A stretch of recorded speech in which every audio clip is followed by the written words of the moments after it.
গোলাপি বাসে চালকের সামনে নারী, নিরাপদ যাতায়াতের নতুন আশ্বাস নাকি যাত্রীদের মনে নতুন শঙ্কা?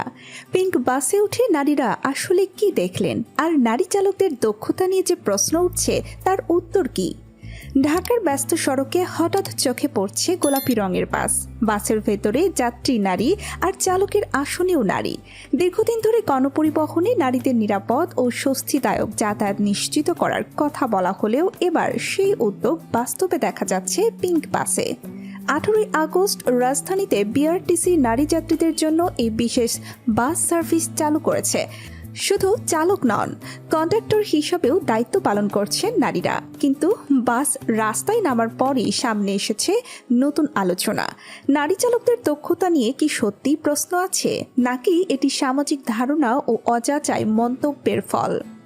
শুরুতেই একটি বিষয় পরিষ্কার করা দরকার, নারী চালকরা দক্ষ নন এমন কোনো নির্ভরযোগ্য প্রমাণ পাওয়া যায়নি। বরং বিআরটিসির কয়েকজন নারী চালক জানিয়েছেন তারা প্রশিক্ষণ নিয়েই এই দায়িত্বে এসেছেন। নারী চালক খাদিজাতুল রিমার বক্তব্য অনুযায়ী তারা আগে বিআরটিসির প্রশিক্ষক হিসাবেও কাজ করেছেন এবং বাস চালানোর আগে বিশেষ প্রশিক্ষণ নিয়েছেন। আরেক চালক সাথী খাতুনও জানিয়েছেন দায়িত্ব নেওয়ার আগে তারা দীর্ঘ সময় প্রশিক্ষণ নিয়েছেন। অর্থাৎ প্রশ্নটা নারী না পুরুষ সেটা নয়, আসল বিষয় হলো প্রশিক্ষণ, অভিজ্ঞতা, সড়ক সম্পর্কে দক্ষতা এবং দায়িত্বশীলতা।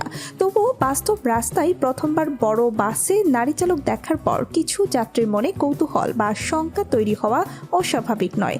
কারণ ঢাকার রাস্তা সহজ নয়, যানজট, হঠাৎ লেন পরিবর্তন, মোটরসাইকেল, রিক্সা, পথচারী এবং অগণিত যানবাহনের ভিড়ে বড় বাস চালানো যে কোনো চালকের জন্যই কঠিন। পিঙ্ক বাসের আরেকটি বড় আকর্ষণ হচ্ছে ভেতরের যাত্রীরা সবাই নারী। ফলে অনেক কর্মজীবী নারী মনে করছেন পুরুষ যাত্রীর ভিড় বা অস্বস্তিকর পরিস্থিতি এড়িয়ে তারা তুলনামূলক স্বস্তিতে যাতায়াত করতে পারবেন। তবে চালুর পরের বাস্তব চিত্রে দেখা যাচ্ছে শুধু বাস চালু করলেই যাত্রী পাওয়া নিশ্চিত হচ্ছে না।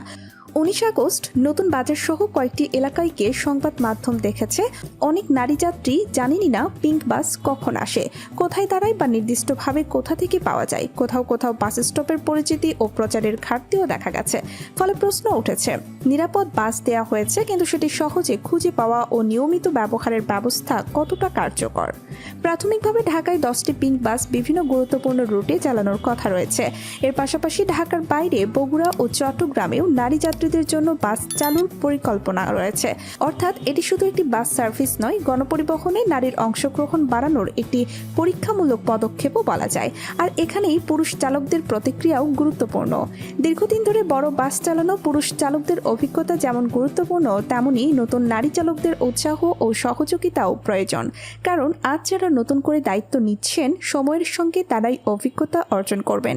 একজন চালকের দক্ষতা গড়ে ওঠে নিয়মিত প্রশিক্ষণ, বাস্তব অভিজ্ঞতা এবং নিরাপদভাবে গাড়ি চালানোর অভ্যাসের মাধ্যমে। তাই পিঙ্ক বাসের নারী চালকদের নিয়ে হাসি ঠাট্টা বা আগাম সিদ্ধান্ত নয়, বরং তাদের কাজ দেখেই মূল্যায়ন করা উচিত।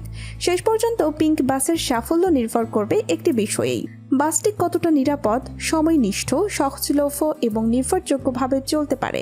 তাই নারী চালকদের নিয়ে সন্দেহ ছড়ানোর আগে তাদের সুযোগ দেওয়া দরকার, আর কর্তৃপক্ষকে দিতে হবে প্রয়োজনীয় প্রশিক্ষণ ও সহায়তা। আপনার কি মনে হয়, পিঙ্ক বাসে নারী চালক থাকায় আপনি বা আপনার পরিবারের নারী সদস্যরা বেশি স্বস্তি বোধ করবেন, নাকি চালকের দক্ষতা যাচাইয়ের জন্য আরও সময় প্রয়োজন? ভিডিও শেষে আপনার মতামত আমাদের জানান। ভিডিওটি লাইক করুন, কমেন্টে আপনার প্রতিক্রিয়া লিখুন এবং চ্যানেলটি সাবস্ক্রাইব করুন। সর্বশেষ রাজনৈতিক আপডেট, গুরুত্বপূর্ণ স্কিপ নিউজ এবং সরাসরি ভিডিও আপডেট পেতে আমাদের সাথেই থাকুন।